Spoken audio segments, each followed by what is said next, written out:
Okay, I just wanted to show what the inside of a Prius inverter looks like. This is getting down into the stuff that you don't normally get into. So here is the cooling portion. One of these is the inlet, one is the outlet. I'm not sure which is which. And then here are your cooling fins. Looking through here, this all looks pretty good until you get down to here. And now I've got some chunks of stuff in here.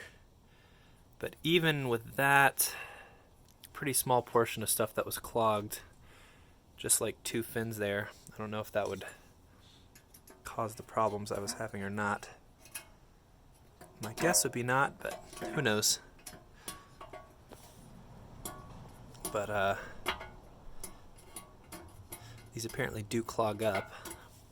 And you can see there's like some growth on here. I don't know if this maybe is some sort of corrosion having to do with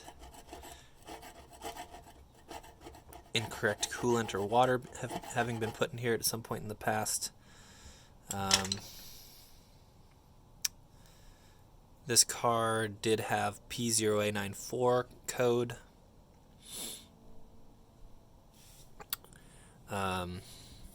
So there's a chance that, you know, this was the problem, maybe. But there were also some other issues with this inverter, including this crack here.